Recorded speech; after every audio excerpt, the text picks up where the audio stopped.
1,00,000 మంది శివభక్తులతో కలిసి మహారుద్రాక్ష పూజలో పాల్గొనండి. వెంటనే కాల్ చేసి మీ పేరును నమోదు చేసుకోండి.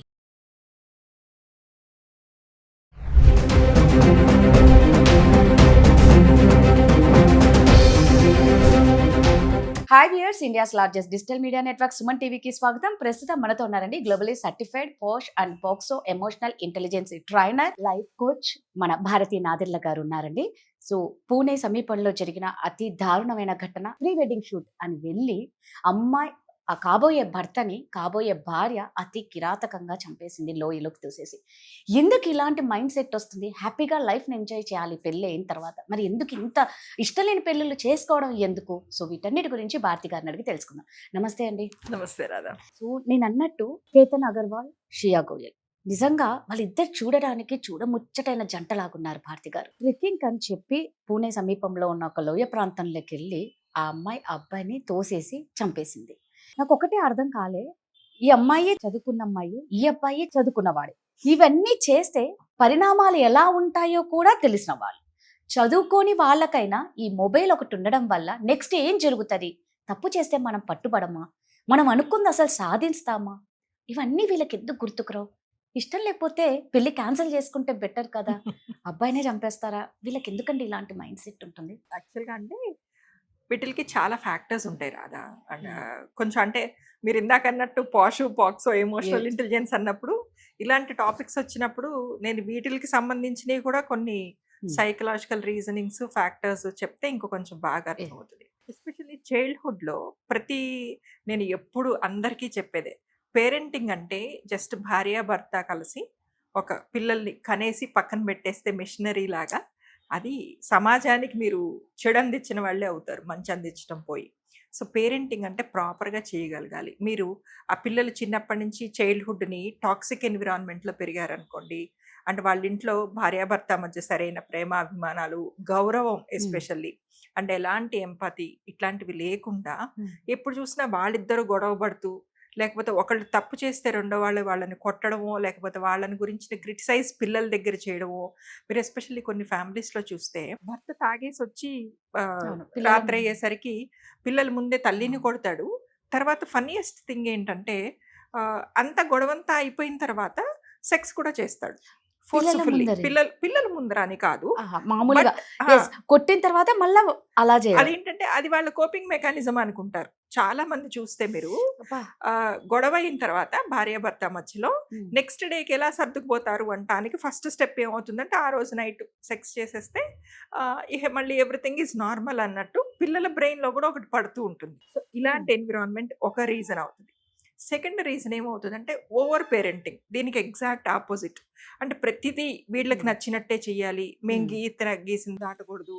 ఆ తర్వాత వీళ్ళు ఒకటి అడిగితే 2 కొనిస్తారు, వీళ్ళు పెన్ను అడిగితే వాళ్ళు రేనాల్డ్స్ పెన్ను కాదనమాట, పార్కర్ పెన్నే కొనిస్తారు.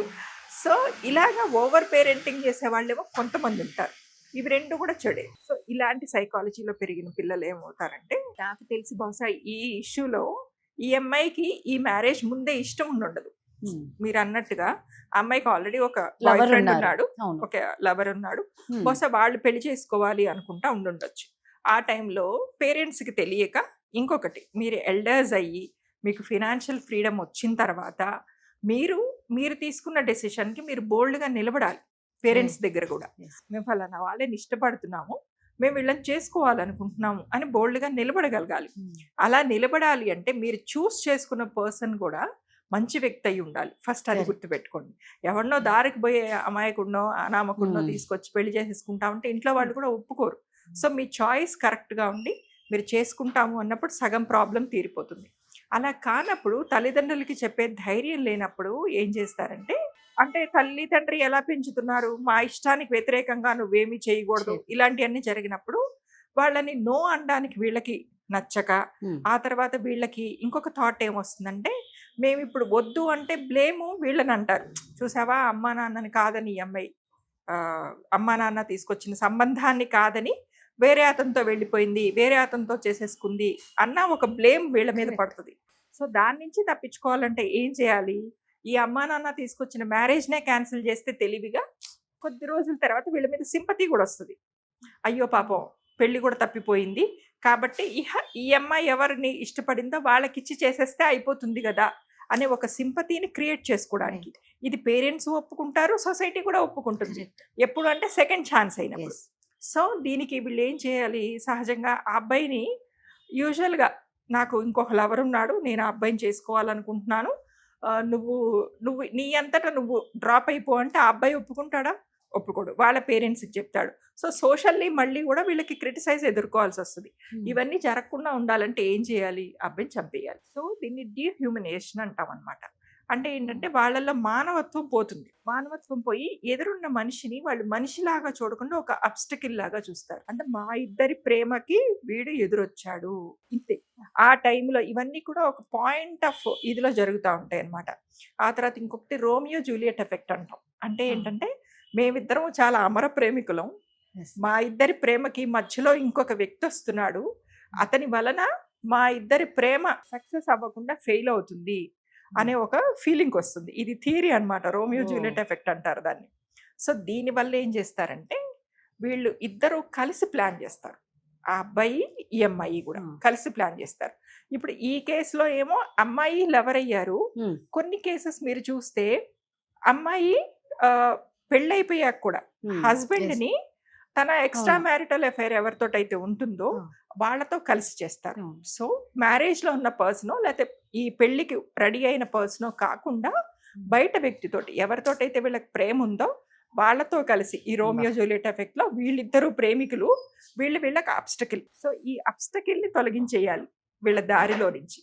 సో అలా అనుకున్న తర్వాత ఇక వాళ్ళల్లో ఈ ఎమిగ్డాలా హైజాక్ అంటాం. ఎలాంటి మన బ్రెయిన్లో కొన్ని పార్ట్స్ ఉంటాయి అన్నమాట, మన ఎమోషన్స్కి అండ్ మన అనాలసిస్కి వీటన్నిటికీ కూడా రెస్పాండ్ అయ్యే పార్ట్స్. ఈ ఎమిగ్డాలా అనే దాన్ని హైజాక్ అయిపోతుంది బ్రెయిన్. అంటే ఏంటంటే మనలో ఇక ఎలాంటి ఎమోషన్స్ ఉండవు.